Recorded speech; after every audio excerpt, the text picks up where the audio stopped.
Stell dir vor, du wachst eines Tages auf und um dich herum gibt es weder Geräusche noch Licht. Keine Stimme der Angehörigen, kein Sonnenlicht, kein einziger vertrauter Anblick.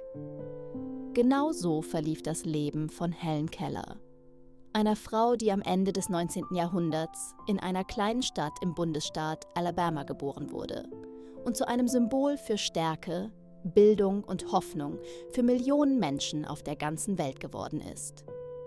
Helen wurde in eine liebevolle Familie hineingeboren, in ein ganz normales Haus im Süden der USA. Die ersten Monate ihres Lebens unterschieden sich in nichts von denen anderer Kinder. Sie lachte, spielte und reagierte auf die Stimme ihrer Mutter.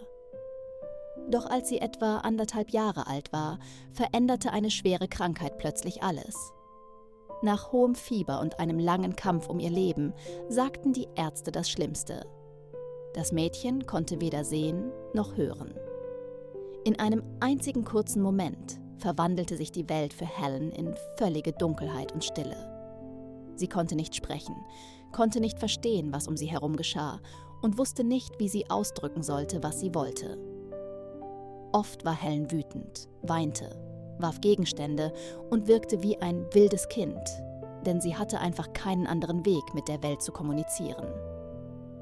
Ihre Eltern suchten Hilfe, holten Ratschläge von Ärzten und Lehrern ein und eines Tages kam eine junge Frau namens Anne Sullivan zu ihnen ins Haus. Sie selbst sah schlecht und wusste, wie schwer es ist, mit Einschränkungen zu leben.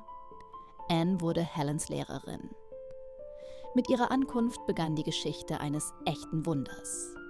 Eines langen, schweren, aber hellen Weges zum Wissen.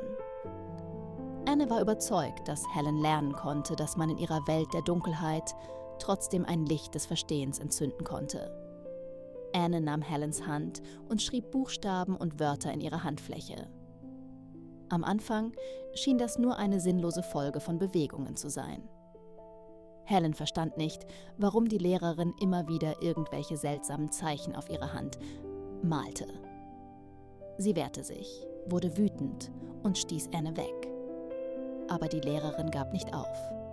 Sie wusste, wenn Helen wenigstens ein Wort verstehen würde, öffnete sich eine Tür zur ganzen Welt. Der Wendepunkt geschah an einer einfachen Wasserpumpe im Hof. Anne ließ kaltes Wasser über Helens Hand laufen und schrieb gleichzeitig mit der anderen Hand das Wort Water in ihre Handfläche. Wasser. Zuerst waren das nur Empfindungen. Der kühle Wasserstrahl, die Bewegungen der Finger. Und plötzlich spürte Helen in einem Moment, dass diese Bewegungen nicht zufällig waren, dass sie genau das bezeichneten, was sie fühlte. Wasser. In ihrem Bewusstsein verbanden sich Gefühl und Zeichen. Sie verstand. Alles um sie herum, Wasser, Erde, Baum, Mutter, hat einen Namen. Es war wie eine innere Explosion des Lichts in einer Welt, in der so lange Dunkelheit geherrscht hatte. An diesem Tag wollte Helen nicht mehr aufhören. Sie lief durch den Hof, berührte Gegenstände und bat Anne, neue Wörter auf ihre Hand zu schreiben. So begann ihr wirkliches Lernen. Mit der Zeit lernte Helen Brailleschrift zu lesen, Menschen zu verstehen, indem sie ihre Sprache mit den Händen fühlte. Und sie lernte sogar selbst zu sprechen, obwohl es unglaublich schwierig war für einen Menschen, der seine eigene Stimme nicht hören kann. Sie besuchte spezielle Schulen und entschied sich dann für einen Schritt, der vielen unmöglich erschien. Sie ging auf ein normales College. Das Studium verlangte enorme Konzentration, die Unterstützung von Anne und unglaubliche Geduld. Aber Helen gab nicht auf. Sie las stundenlang tastbare Seiten, lernte Texte auswendig und stellte Anne Fragen, indem sie die Buchstaben in ihre Hand schrieb. Schließlich wurde sie die erste taubblinde Frau, die einen Hochschulabschluss erhielt. Für ihre Zeit war das ein Ereignis, das die Vorstellungen der Menschen über die Möglichkeiten eines Menschen mit Behinderung völlig veränderte. Nachdem sie ihre Ausbildung abgeschlossen hatte, zog sich Helen nicht in ihre eigene Welt zurück. Im Gegenteil, sie ging auf die Menschen zu. Sie schrieb mehrere Bücher, in denen sie von ihrem Leben erzählte, von ihrem Weg aus völliger Dunkelheit und Stille, hin zum Verstehen, zum Wissen und zum Dienst an anderen. Sie reiste, hielt Vorträge, traf Politiker, Wissenschaftler und ganz gewöhnliche Menschen, setzte sich für die Rechte blinder und tauber Menschen ein, kämpfte für Bildung für alle und für eine gerechtere und menschlichere Welt. Ihre Sprache war akustisch nicht immer perfekt verständlich, aber der Sinn ihrer Worte und die Kraft ihrer Überzeugungen klangen sehr klar. Helen führte ein langes Leben. Sie starb im 20. Jahrhundert und hinterließ nicht nur Bücher und Fotografien, sondern vor allem ein Vorbild.